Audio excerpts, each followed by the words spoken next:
پیواژویا چارەسەری کنگی دەست پێ دکە بێگومان ئەم بولتەنە چارەسەری باکووری کوردستانی و تورکیانی ئەم بولتەنە هەفتە گرنگیەکە مەزن دەدەن پیواژویا چارەسەریە لە باکووری کوردستانی چما ji ber ku rast rast pîwendiya wê bi Rojavayê Kurdistanê re heye.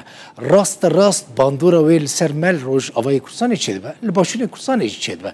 Bi hezaran temeşevanên hêja keç û kurên me yên Rojavayê Kurdistanê gerîlayên PKK ne yanî. Xwe re hesa bikin.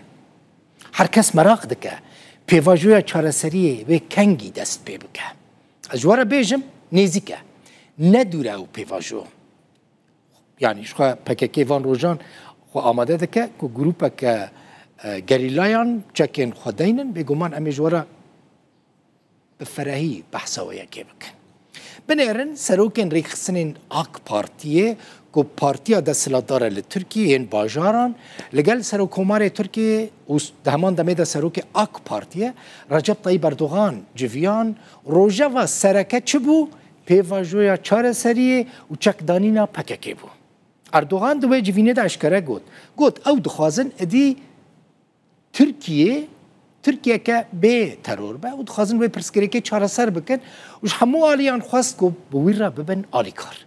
Aliyên opozisyona AK Partiyê jî dijî AK Partiyê ne bu yani AKP AK Partî bi yekê temambar dikin dibêjin ne Erdogan ne hikûmet ne jî AK Partî di derbarê vê pêvajoya çareseriyê de tiştekî ji kesekî re nabêje heta niha weke sirrekî girtiye. Vesilesiyle bir araya gelmiş bulunmaktayız. Civîna serokên rêxistin AK Partiyê ye û rojeva sereke pêvajoya gel PKK ye. Serokkomarê Tirkiye Recep Tayyip Erdogan careke din amaje bi beşderbûna berfireh a vê pêvajoyê da. Terör sorunu tamamen çözmüş. Em ji bo Tirkiyeyeke ku pirsgirêka terorê çareser kiriye, eniya navxwe bihêz kiriye û ji hemû barên xwe rizgar bûye têkoşînê dikin. Em dixwazin vê têkoşînê bi beşdarbûneke berfireh berdewam bikin. Mümkün olan en geniş katılımla vermek istiyoruz. Sayın Cemalettin Kani Li gel vê nêrîna desthilatê partiyên opozisyona Tirkiye nerazî ne ku AK Partî naveroka kar û xebatên pêvajoyê li gel wan parve nake. Burada da elbette en büyük sorumluluk. Devê pêvajoyê de berpirsiyariya herî zêde ya desthilatê ye. Mînak MHP û Dem Partî ji bo milletê me agahdar bikin li gelek bajaran civînên gel çê dikin. Bi helwêsta xwe xwedî li pêvajoyê derdikevin û ez wan pîroz dikim. Lê ji Partiya Desthilatê AK Partiyê tu deng nîne. CHP ji yek ji wan partiyan e ku dibêje ew piştgiriyê didin pêvajoyê lê helwêsta AK Partiyê nedemokratîk e.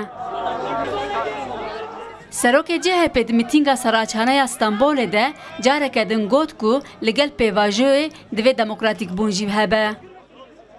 Sadece terörsüz Türkiye demek. Tenê gotina Tirkiye bê teror têr nake. Em Tirkiyaya bê teror û demokrasiyê dixwazin. Em parastina yekîtî û aramiya gel dikin. Lê ew tiştên ku têne kirin yekîtî û aramiyê têk didin. Birliği bozuyor, huzuru kaçırıyor. Serokê İYİ Partiye Musvat Dervişoğlu ku ji destpêka pêvajoyê de dijberiyeke tund nîşan dide vê carê pêşniyara referandumê kir. Konu büyük Türk milletinin onayını gerektiren bir konudur. Divê mijarê de pêwîstî berîkirina milletê Türk heye. Divê milletê Türk razî bibe. Eger hûn merak dikin millet çi difikire, sindûqê bînin û bipirsin. Referandumê bikin û ji wan bipirsin. Gelê hûn vê projeyê xiyanetê qebûl dikin, an nakin. Werin meydanê. Eger hûn wê rekin, ji millet bipirsin. Cesaretiniz varsa millete çıkın da sorun bakalım.